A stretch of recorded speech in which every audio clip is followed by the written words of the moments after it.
Hi friends, welcome back to the channel. Today we're going to be looking at several different applications which are alternatives to Midjourney for generating AI images. So I had ChatGPT help me out here by coming up with some possible prompts to test each of these tools. And we'll be trying each of them with the same 3 prompts to see how they do. I'll look at a few of the other features on a couple of the sites you may not have seen before, and I'll link all of the URLs for the different sites below the video. So let's jump in. Our first one you probably are more familiar with, and it is the Bing AI. So Bing AI, it's just using DALL-E, which is OpenAI's image generator. One of the downsides of this one is that it just produces one particular dimension of image. We'll see with a couple of the others, a little bit more flexibility there. And we start off daily. There's a certain number of credits that it gives us. Let's try the first of these prompts. I will pause the ones that are a bit slower in how long they take to generate, so you're not looking at a whole lot of loading images for an extra long video. Also be aware with Bing that it does put watermarks down in the bottom left. These are quite nice looking images though. I'm really going for that kind of purple. So let's try our second of these prompts. And I have to say that yes, that's definitely a serene mountainscape and definitely is in the right ballpark. I'm no art expert, but certainly looks in the right ballpark for that kind of starry night theme. So we're going to try one more, and we're using Bing in some ways just as a bit of a baseline. So all of these other apps that we're going to try, we're going to see how they compare to these images that Bing created. Bing being free, easily accessible, and so a good baseline compared to the other applications. Okay, and here is our half dragon, half griffin. And I have to say, it did a pretty good job. Those look pretty good. I've had mixed results with Bing. Sometimes it'll generate some really good images, particularly with some of this kind of slightly artsy, fantasy, sci-fi type images. It does pretty well, but I've found for people it does pretty poorly. So that was Bing. Let's jump into some more apps. Okay, so the first of the 5 more that we are looking at is Adobe Firefly. So this is something that I can see being eventually really built out nicely into the Adobe products. And at that point, it is probably going to be a lot more gated than it is right now. So I would definitely take advantage of the Firefly beta site and have a bit of a play. We can see that in addition to just generating images, they can do generative fill.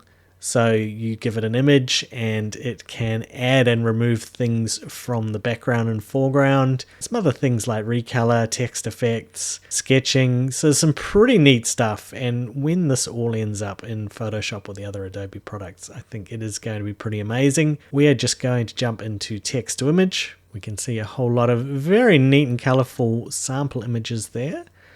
Let's down the bottom generate the first of our ones that we're interested in. We can see off on the right hand side that there is a whole lot of options well beyond what Bing gives us. So as I was saying before, Bing really is just the baseline. We can see that it's gone for that kind of purpley Blade Runner-y feel.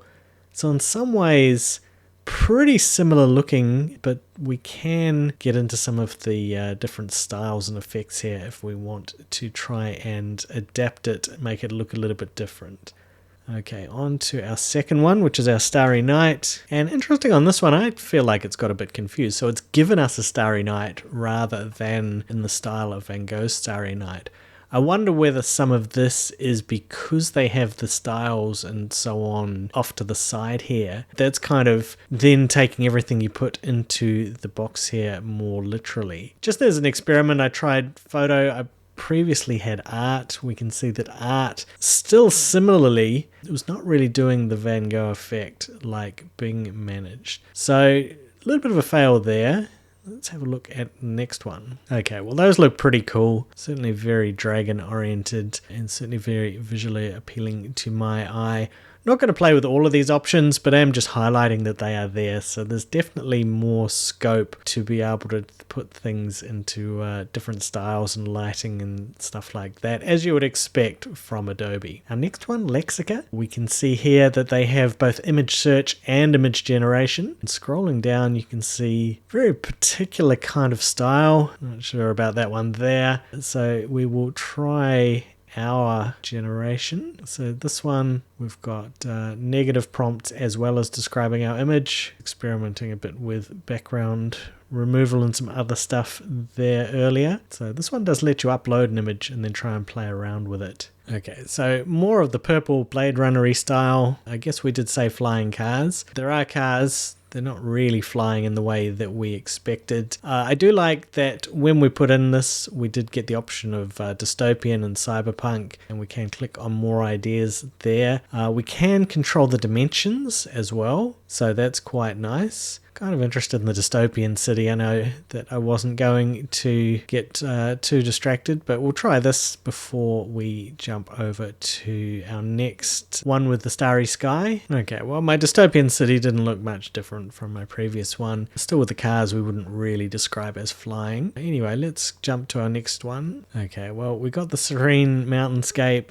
Not really convinced that it is. Got the Van Gogh's Starry Night. So just for some context, this is the Van Gogh Starry Night. So we can see Bing nailed that style, the rest have not. Let's go for our last one. Okay, so definitely very nice hybrids here of our dragons and griffins. Looks a bit like a disembodied head on the last one, but these other three I think are pretty attractive looking images. We can see that they kind of fit very much with that style we saw on the homepage. I think Lexica very much if you want that particular style. This is a site to try out. Next one, DreamStudio. You can see that I was trying to get some kangaroos on bicycles earlier, but let's see how it goes with our flying cars. So DreamStudio, we can choose from some fairly general styles if we would like. Got prompting, negative prompting, we can upload images, we can also alter the dimensions. So again, the futuristic really does get the purple going. Again, with the cars that aren't actually flying. Okay, and unfortunately,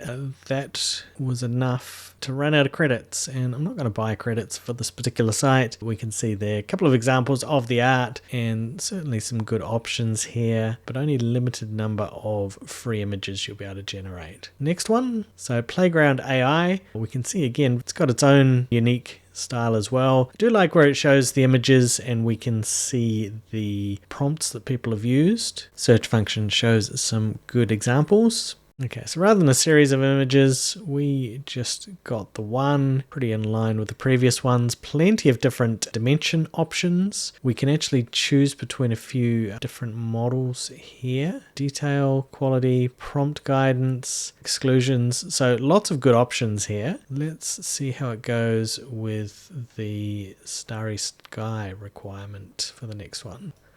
Okay, well, it nailed that one.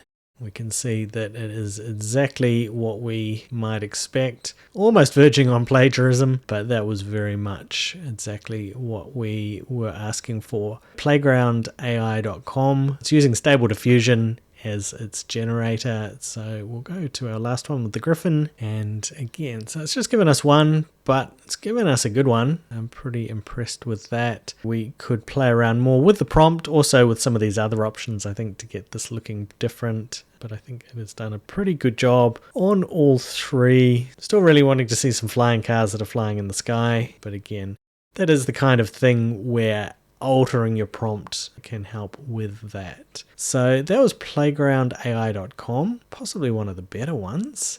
And so the last one that we are looking at, LeonardoAI. So this one required a little bit of a sign-up process. You didn't get in immediately. We only have limited credits again as well, but we can see examples of images. Cyber Predator looks pretty cool.